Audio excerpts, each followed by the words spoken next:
This is Democracy Now!, democracynow.org, The War and Peace Report. I'm Amy Goodman. On the campaign trail, Democratic presidential hopeful Barack Obama came under criticism from several quarters for his stances on foreign policy this weekend. Republican presidential frontrunner John McCain called Obama dangerously naive for saying he would be willing to meet with Raul Castro, the new president of Cuba. And Democratic rival candidate Hillary Clinton sent an email to supporters accusing Obama of backtracking on earlier calls for normalizing relations with Havana, now making such a step contingent on progress toward democracy. Meanwhile, independent presidential candidate Ralph Nader accused Obama of switching his view on the Israel-Palestine conflict once he became a U.S. senator. Well, where does Barack Obama stand on foreign policy issues? Samantha Power is Obama's senior foreign policy advisor. She's a professor of practice of global leadership and public policy at Harvard University, former head of Harvard's Carr Center for Human Rights Policy. In 2003, she won a Pulitzer Prize for her book, A Problem from Hell, America in the Age of Genocide. Her latest book is a biography of UN diplomat Sergio de Mello called Chasing the Flame. On Friday, Democracy Now! Co-host Juan Gonzalez and I sat down with Samantha Power. As a foreign policy advisor to Barack Obama, I'd like to ask you about Latin America. It was at last night's debate, there was quite a few areas of discussion in the debate on immigration, on Cuba, and Barack Obama raised specifically the neglect of Latin America under the current administration. But he also raised it from the perspective that people like Hugo Chavez are problems for the United States, and that's because of that neglect we have so many problems. Whereas other people look at what's happening in Latin America as an enormous flowering of popular democracy that has occurred in many of these countries. Your sense of what would be the policy of a Barack Obama toward Latin America? Would he seek to sort of find ways to contend in a more intelligent way with people like Evo Morales and Hugo Chavez, or would he welcome this new developments that have been occurring throughout the region? Well, of course, the answer to will he engage in a more intelligent way is a resounding yes. But I think that, first of all, one has to just start by saying Latin America has been always the kind of orphan of American foreign policy, or worse, a place where we play out our own ideological agendas, and Obama's certainly very aware of the history there and the level of suspicion of U.S. motives. So just to go to Latin America from a position of actually, again, thinking in terms of dignity and autonomy and self-determination, and the fact that there are elected governments in Latin America that have to be treated as partners and treated with respect. That's giving Latin America its due. Making it a priority for foreign policy would be itself a breakthrough. I think what he was saying about Chavez, and what I've heard him say in the past, is there are plenty of things that Chavez is doing domestically that I think those of us who care about human rights and human dignity, at least I speak for myself, find very problematic. But Chavez has been able to galvanize an awful lot of support, even for doing those things, because, of course, he has stood up to President Bush.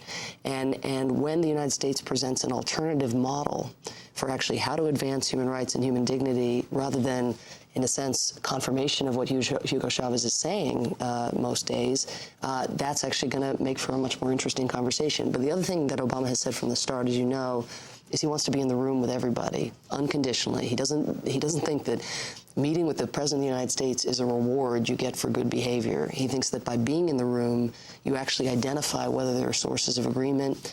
If, for instance, Ahmadinejad in Iran, I know it's not your question, but even Chavez continues to deviate from what Obama thinks are international norms that should be adhered to domestically, then that's a problem. But at least you will be in the room.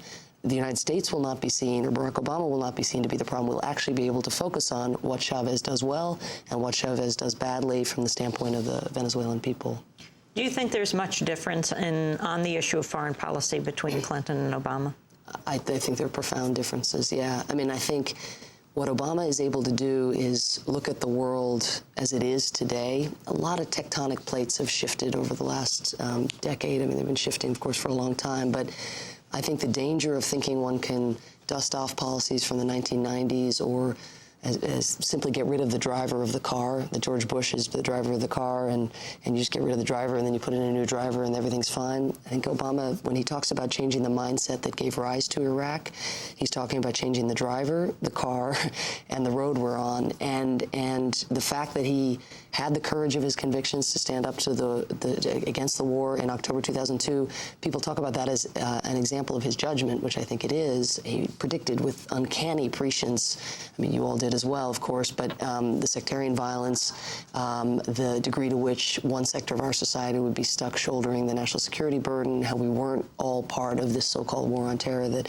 there was no sacrifice being asked of anybody in terms of restoring our standing in the world and so forth. I mean, he nailed it in terms of substance, but moreover, he did not focus group his way to understanding what our foreign policy should be. And that's true also on the debate over whether you talk to our so-called enemies or to our rivals in the world. I mean, all the pundits would have said, no, don't say that. You can't say that. On Cuba also, everybody said, no, Florida, you can't say you're going to open up the relationship and allow remittances and travel. You'll pay a price. And Obama, in the case of the Iraq war judgment, in the case of talking to dictators or talking to our foes or however one wants to look at it, in the case of Cuba, in the case of saying he wants to live in a nuclear-free world, who says that? You're not allowed to say that in American politics. And he said, I'm not saying we're going to disarm unilaterally tomorrow, but what I'm saying is how did it become inconceivable in American politics to even state that the world would be better if it didn't have nuclear weapons? It would simply be better. It would be a safer world. Well, I'd like to,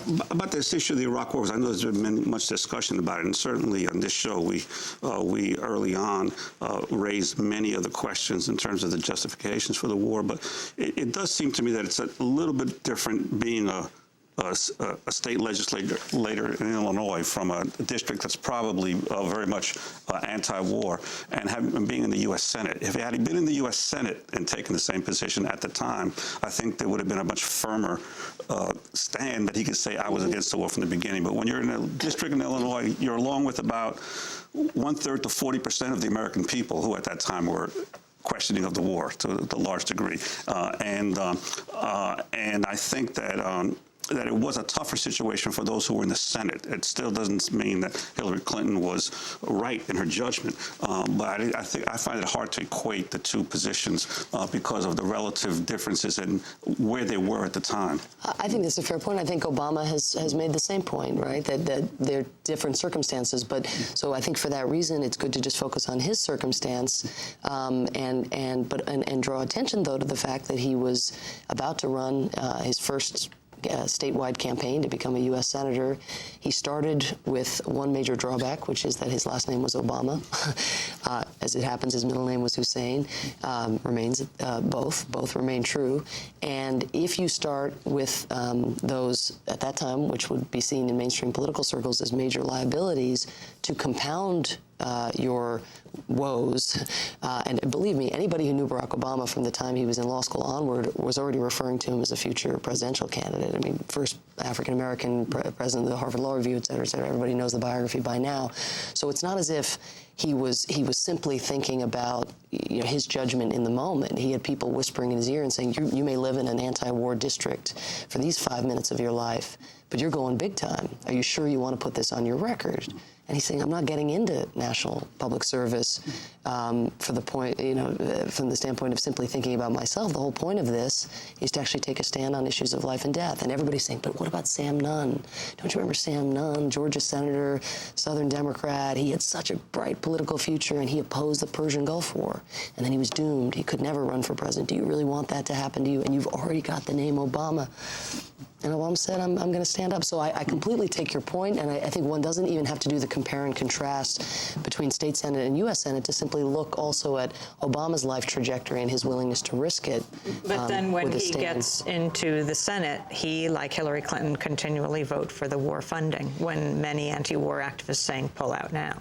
I think prior to the election in 2006, and I worked with Obama in the Senate at that time, so I can speak to this a little bit, there's no way for me to convey to you how impotent one felt with Republicans controlling the House, the Senate, and the White House. There was no chance that this president was going to pull out of Iraq, none.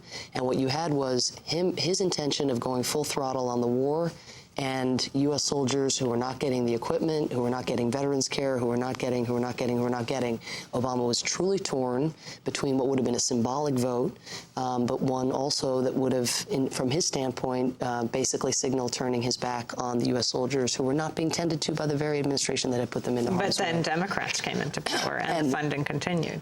But he came in and he put forth a plan with a concrete. He was the first person to come out with the concrete timeline for withdrawal. But when President Bush vetoed that, as soon as he vetoed it, on the heels